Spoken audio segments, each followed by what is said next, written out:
இறுதி ஆண்டு பரீட்சையை சந்திக்க இருக்கின்ற மாணவ மாணவிகளுக்கு முதலாவதாக என்னுடைய வாழ்த்துக்களை நான் தெரிவித்துக் கொள்ளுகிறேன்.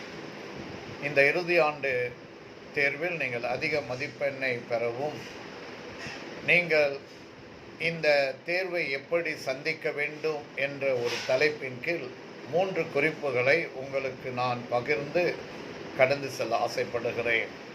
இந்த தேர்வை சந்திக்கின்ற மாணவ மாணவிகள் தங்களுடைய வாழ்க்கையிலே முதலாவதாக விட்டுவிட வேண்டும், இரண்டாவதாக பற்றி கொள்ள வேண்டும், மூன்றாவதாக செயல்பட வேண்டும். இந்த 3 குறிப்புகளையும் பரீட்சைக்கு தேர்வுக்கு இருக்கிற இந்த நாட்களிலே செயல்படுத்துவீர்களானால் கண்டிப்பாக உங்களுடைய தேர்வில் நீங்கள் அதிக மதிப்பெண்ணை பெற்று வெற்றி பெறுவீர்கள் என்பதிலே சந்தேகம் கிடையாது. முதலாவதாக நீங்கள் விட்டுவிடுங்கள். நீங்கள் எதை விட்டுவிட வேண்டும்? பயத்தை நீங்கள் விட்டுவிட வேண்டும். தேர்வு நாட்கள் நெருங்க நெருங்க அநேகருடைய உள்ளங்களிலே ஒரு விதமான பயத்தின் தாக்கம் ஏற்படும். அதனால் முதலாவதாக மாணவ மாணவிகள் தேர்வுகளை சந்திக்கின்ற இந்த நாட்களிலே அல்லது தேர்வு நாளிலே நீங்கள் பயத்தை நீங்கள் என்ன செய்ய வேண்டும்? விட்டுவிட வேண்டும். இதுதான் முதலாவது குறிப்பு. இரண்டாவது குறிப்பு, பற்றி கொள்ள வேண்டும். கடவுளை நீங்கள் பற்றி கொள்ள வேண்டும். கடவுள் என்று சொல்லும் பொழுது கடவுள் எந்த கடவுளை நீங்கள் வணங்குகிறீர்களோ அல்லது நம்பிக்கையோடு இருக்கிறீர்களோ அந்த பக்தியோடு நீங்கள் தேர்வுக்கு ஆயத்தப்பட வேண்டும். மூன்றாவதாக நாம் பார்ப்போமேயானால் செயல்படுங்கள். ஒவ்வொரு மாணவ மாணவிகளும் இந்த நாட்களிலே செயல்பட வேண்டும். எதை செயல்படுத்த வேண்டும்? உழைப்பை செயல்படுத்த வேண்டும். உழைப்பு இந்த நாட்களிலே மிக மிக அதிகம் என்பதை மறந்து போகக்கூடாது. நாம் எவ்வளவுக்கு எவ்வளவு உழைக்கிறோமோ அதற்கு ஏற்ற பலனை நாம் பெற்றுக்கொள்வோம் என்பதிலே சந்தேகம் கிடையாது. உழைப்பு என்று சொல்லும் பொழுது நீங்கள் படிப்பிலே அதிக கவனம் செலுத்த வேண்டும்.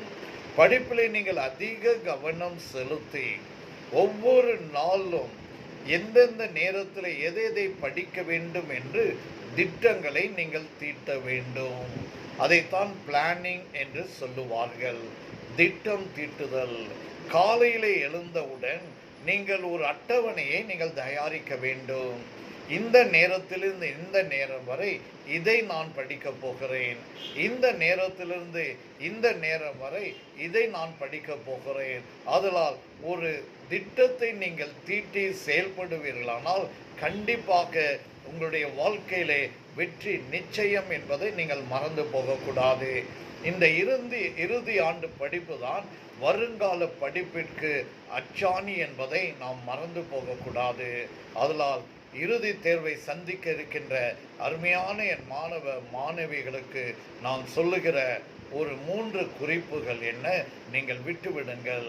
பயத்தை நீங்கள் விட்டுவிடுங்கள். இரண்டாவதாக பற்றி கொள்ளுங்கள். கடவுளை நீங்கள் பற்றி கொள்ளுங்கள். மூன்றாவதாக செயல்படுங்கள். உழைப்பை செயல்படுங்கள். ஒரு நாளில் 24 மணி நேரம் என்றால் 14 மணி நேரம் நீங்கள் படிப்பிலே கவனம் செலுத்துவீர்களானால் கண்டிப்பாக நல்ல மதிப்பெண்ணை பெற்று நீங்கள் வெற்றி பெற்று நல்ல கல்லூரியிலே சேர்ந்து நீங்கள் வெற்றி பெற்று ஒரு பெரிய இடத்துக்கு நீங்கள் செல்வீர்கள் என்பதிலே சந்தேகமில்லை. மீண்டும் ஒவ்வொரு மாணவ மாணவிகளுக்கும் இறுதி ஆண்டு பரீட்சை சந்திக்கின்ற மாணவ மாணவிகளுக்கு என்னுடைய வாழ்த்துக்களையும் ஆசீர்வாதத்தையும் நான் தெரிவித்துக் கொள்ளுகிறேன். நன்றி, வணக்கம்.